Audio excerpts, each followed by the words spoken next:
Saíram as regras do Oscar 2026 e tem muita coisa nova, assuntos que a gente abordou ao longo dessa última temporada. Então saíram regras a respeito, por exemplo, de inteligência artificial, de campanha na internet, novidades sobre a nova categoria de melhor direção de elenco, enfim, muita coisa nova que eu vou repercutir aqui com vocês. Antes disso, já dê joinha nesse vídeo, deixe o seu comentário, se inscreva no canal, que isso é muito importante pra gente. E se for possível, também vai ser muito bacana ter você como um membro desse espaço. Membros têm vantagens exclusivas, inclusive alguns materiais específicos, né, que os outros participantes, os outros inscritos não têm. Então aproveite e também se torne um membro desse canal. Pessoal, na tarde dessa segunda-feira, dia 21 de abril de 2025, a Academia liberou o livro de regras completo do Oscar 2026. É um livro mesmo, quando eu falo livro de regras é porque realmente é um livro. São 50 páginas de regras a respeito dos requisitos de elegibilidade gerais, né? E também sobre cada uma das categorias de forma específica, inclusive dos prêmios especiais. É claro que você não é obrigado a ler todas essas regras, as 50 páginas de regras, mas eu, como trabalho com isso, sou interessado nisso, fiz questão de passar ali o olho por essas regras, né, ler com mais detalhe, né, as mudanças que aconteceram nesse último ciclo, e eu vou destacar aqui o que mais me chamou a atenção, né, das mudanças que aconteceram dessa última temporada para a próxima, tá, pessoal? E eu, claro, que são várias mudanças, eu não vou pegar aqui todas as mudanças, detalhe por detalhe, eu decidi separar só o que me parece mais interessante para a gente bater um papo breve aqui nesse vídeo. Então vamos lá, pessoal. Primeira mudança que eu acho crucial aqui, que pode inclusive influenciar nos resultados do Oscar para o ano que vem. Primeira coisa, todos os membros que forem votar em qualquer categoria que seja, vão precisar provar que assistiram a todos os filmes concorrentes naquela respectiva categoria. Isso quer dizer o quê? Quer dizer que você elimina essa chance da pessoa votar necessariamente só porque foi influenciada ou porque alguém falou para ela que o determinado filme era bom ou que o outro filme não era tão bom. Enfim, você aumenta a qualificação dos votos, né? E aí você vai me perguntar, mas peraí, Felipe, mas isso já não era uma coisa básica? Não, você não precisava provar que assistiu a todos os concorrentes para votar nas respectivas categorias. Algumas poucas categorias que faziam essa exigência. Por exemplo, ali, melhor documentário, né, melhor curta-metragem, dependendo da categoria, melhor filme internacional para a fase das indicações, mas para a fase final não era necessário. Aí você vai me perguntar o seguinte, tá, Felipe, mas como é que você vai provar isso, né?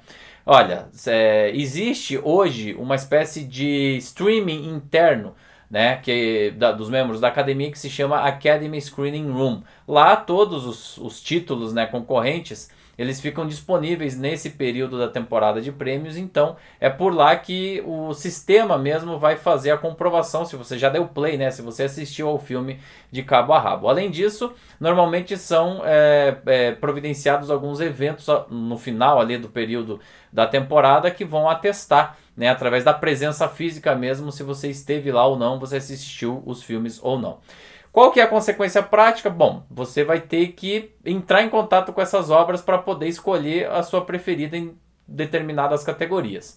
Então, isso de certa forma, pelo menos na teoria, qualifica melhor, né, os votos de cada um desses membros. Eu gosto dessa implementação, mas eu acho que algumas categorias vão acabar tendo bem menos votos do que o que a gente acredita que teria num momento normal. Se a gente que trabalha com isso, se a gente que se envolve com isso diretamente, às vezes tem dificuldade para assistir a todos os indicados de um determinado ano para poder comentar com vocês, imagina quem está ali trabalhando, que é um executivo, que tem várias reuniões por dia. Eu acho que o número de votos vai diminuir e aí a tendência é da gente ter mais ou menos surpresas. Mas por outro lado, né, é bem possível que os membros de uma determinada junta, né, assistam já os seus representantes de forma individual e esses sejam o maior número de votos para aquela determinada categoria. Então você qualifica mais, de certa forma, esse processo. Eu vejo com bons olhos, né, essa mudança na regra, mas vai ter gente que vai protestar bastante, não tenho dúvida disso.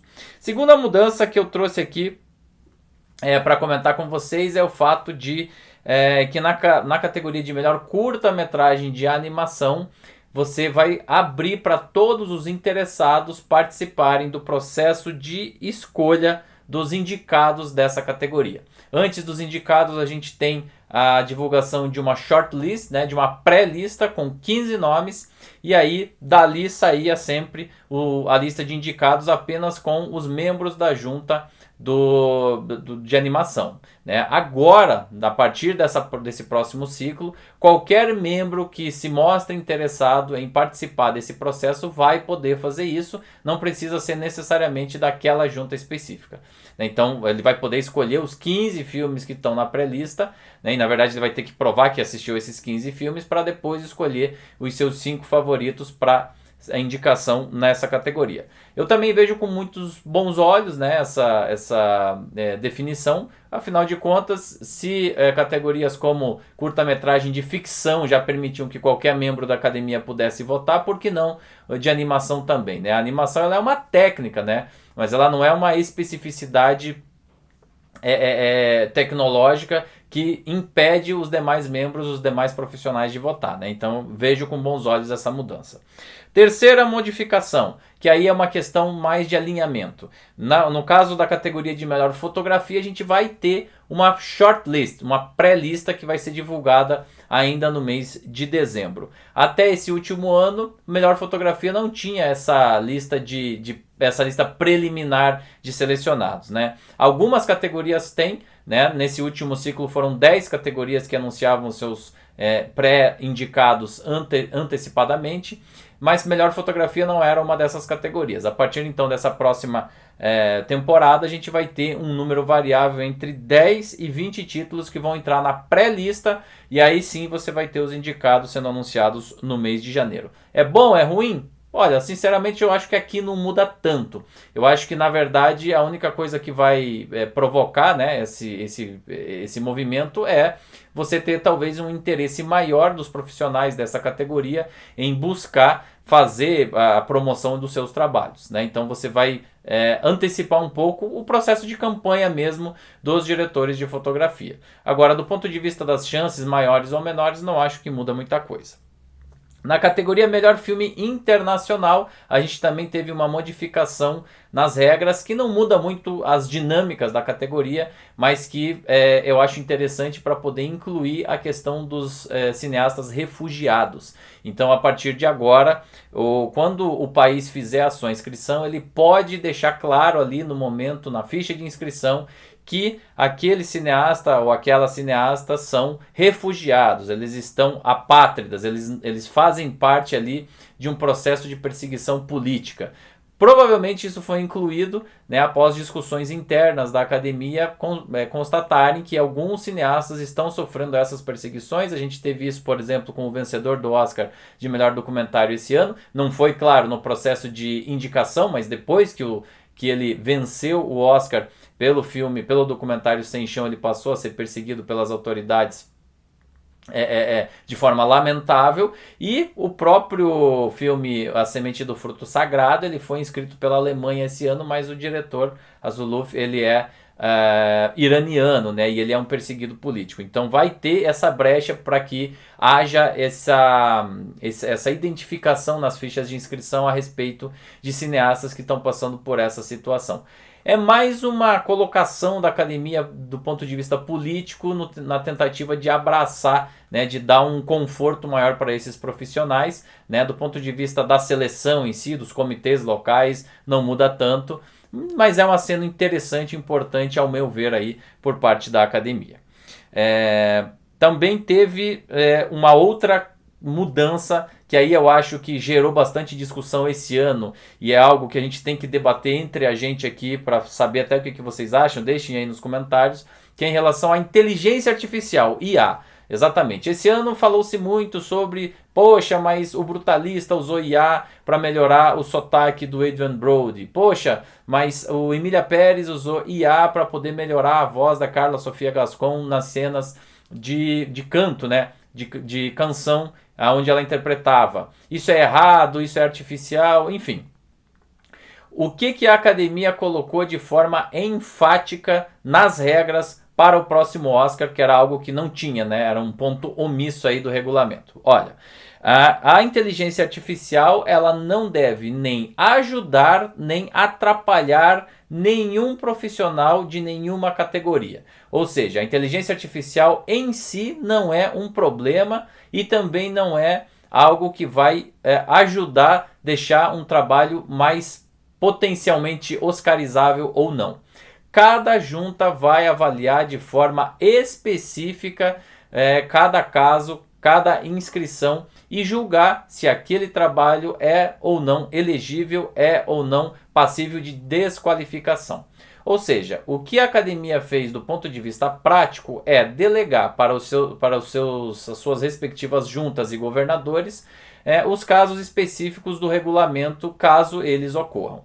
Vamos ser bem sincero aqui, gente, que muitas das categorias não vão ter esse tipo de discussão, né? Ninguém vai discutir se a IA, por exemplo, foi determinante ou não para os rumos, sei lá, da direção de elenco, para falar de uma categoria que vai ser nova, né? Ou talvez de uma categoria como, por exemplo, direção de arte. A princípio, claro. Mas com a evolução da tecnologia isso pode acontecer. Né? Isso já acontece de uma forma mais determinante nos efeitos visuais, isso já acontece de uma forma mais determinante até em roteiro, né?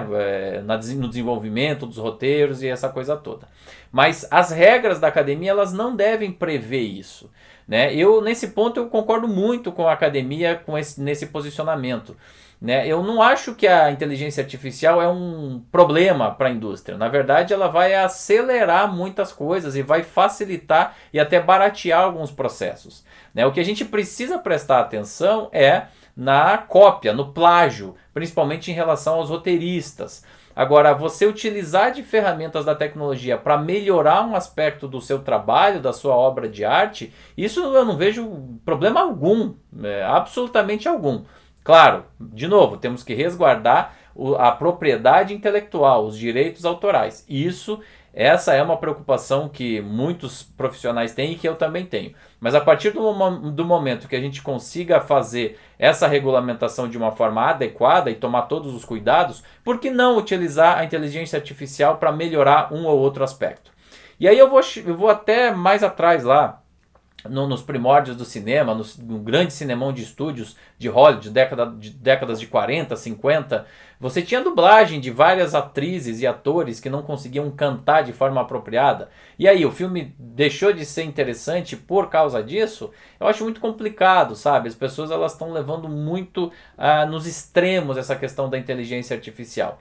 Então, a academia eu acho que acerta, ela tem uma posição ali neutra, né? Ela nem exalta os filmes que utilizam de inteligência artificial e nem condena. Então cada caso vai ser julgado de forma específica e de forma pontual. Golaço da academia, na minha opinião, mas eu vejo que essa questão vai ser desenvolvida e desdobrada a partir daqui de forma bastante intensa a partir de agora. Porque a inteligência artificial, gente, não se engane, chegou para ficar, ela não vai retroceder. Só vai se infiltrar cada vez mais nos meios e processos do cinema a partir de agora. Também teve uma mudança, e aí eu acho que essa tem muito a ver com o que a gente presenciou esse ano, no caso do Oscar, que é em relação às campanhas. Né? Então você passou a ter um ponto muito explícito em relação aos comentários em redes sociais. E aqui eu vou ler exatamente o que está escrito em relação às campanhas. Abre aspas. As comunicações públicas, incluindo quaisquer postagens, republicações, compartilhamentos e comentários em mídias sociais, não podem menosprezar as técnicas usadas ou o assunto de qualquer filme. Fecha aspas. Esse é um recado muito claro para aqueles que gostam de ir para as redes sociais falar mal do coleguinha, falar mal, né, do seu concorrente, falar mal do filme que não gosta, falar mal do profissional que está ali também tentando chegar na glória. Né? E aí a gente vê que esse ano a gente teve uma questão muito intensa nas redes sociais, até por influência do público brasileiro em relação ao filme Ainda Estou Aqui. Vamos deixar claro, gente, o público não está sujeito às regras de elegibilidade da academia. Então não tem problema o público postar nada em relação, seja contra ou a favor a qualquer um dos concorrentes. Agora, os profissionais em si, bem como as empresas envolvidas nas campanhas dos filmes, não podem fazer isso. Ou seja, o executivo lá da Netflix, por exemplo, não pode fazer um tweet menosprezando o assunto ou o profissional ou as técnicas mesmo utilizadas por um outro determinado filme, por um filme da A24, por exemplo. Né? A Netflix, ela não poderia, ou a Warner não poderia falar mal de Emilia Pérez em função do uso de inteligência artificial a partir do ano que vem, né? Se essa regra já estivesse valendo agora. Isso está explícito e todo mundo envolvido está sujeito às penalidades, inclusive desclassificação do processo se infringir essa regra. Até então a gente não tinha uma regra tão explícita que focasse nesse tema das mídias sociais, das redes sociais, das publicações e das postagens. E eu acho que isso é necessário, tá, gente? Eu nesse ponto também, tô do lado da academia, me parece que é muito importante a gente ter esse tipo de previsão na regra, porque as pessoas, infelizmente, podem não ter limites, não tanto para se promover, mas principalmente para denegrir a imagem de um concorrente. Né? E a gente sabe que o Oscar, por ser o prêmio mais importante do cinema mundial, ele é um objeto de desejo e um símbolo de poder. E quando a gente tem muito poder envolvido, infelizmente a gente tem esses desvios de conduta. Então, legal que isso tenha acontecido e tomara que todos os executivos e concorrentes tenham muita consciência disso. E eu acho até que a academia vai ter uma certa dificuldade para rastrear tudo isso e para acolher as eventuais denúncias que vão aparecer a partir daqui. Mas é um caminho para o lado correto, na minha opinião. Sobre a categoria de melhor direção de elenco, tá? Saíram as regras completas, eu vou reservar um vídeo específico só para falar disso, eu não vou falar nesse vídeo porque eu acho que vale a pena a gente se debruçar um pouquinho mais sobre essas regras, tá bom, gente? E por fim, saiu o calendário oficial aí dos principais eventos, né? Eu destaquei aqui os que eu acho os mais importantes. Então vamos lá, o Oscar Estudantil vai acontecer no dia 6 de outubro, o Governors Awards, que é aquela homenagem às grandes personalidades que vão receber os prêmios especiais, vai acontecer no dia 16 de novembro, as pré-listas das categorias, ou seja, as shortlists, vão acontecer um mês depois, no dia 16 de dezembro, os indicados a Oscar vão ser anunciados no dia 22 de janeiro, 22 de janeiro de 2026. Depois a gente vai ter aquele evento dos indicados, que normalmente foi um almoço, mas esse ano, em função dos incêndios, não foi exatamente um almoço. Vai ser no dia 10 de fevereiro e, finalmente, no dia 15 de março vai acontecer o Oscar 2026, que vai acontecer em uma data um pouquinho posterior e é uma data que me deixa feliz, sabe? Eu gosto do Oscar acontecendo da metade para o final do mês de março, foi assim que eu aprendi a gostar do Oscar e eu acho que é assim que a gente tem um pouquinho mais de tempo para poder analisar todos os filmes, né, as obras que acabam saindo ao longo do ano. Porque assim, os filmes eles têm que estrear de 1º de janeiro a 31 de dezembro, mas a gente sabe que muitos deles chegam aqui no Brasil, principalmente, muito depois disso. E até mesmo lá nos Estados Unidos. Então eu gosto desse período e dessa janela, me agrada bastante da metade para o final do mês de março. Beleza, pessoal? Então essas são as grandes novidades das regras do Oscar para o ano que vem. Deixe aqui o seu comentário sobre o que você achou, principalmente em relação à inteligência artificial e às campanhas nas redes sociais. Se você gostou, dá joinha, deixe o seu comentário, compartilhe esse material também, se inscreva no canal e vai ser muito bacana se você puder deixar também o seu joinha no caso do botão de inscrição para membros. Então se torne um membro se você puder. A gente volta aqui para falar mais sobre Oscar e temporada de prêmios, com um agradecimento especial antes de encerrar o vídeo para a Clínica Biavati, especializada em harmonização facial, corporal e íntima. É isso, gente. Beijos e até a próxima.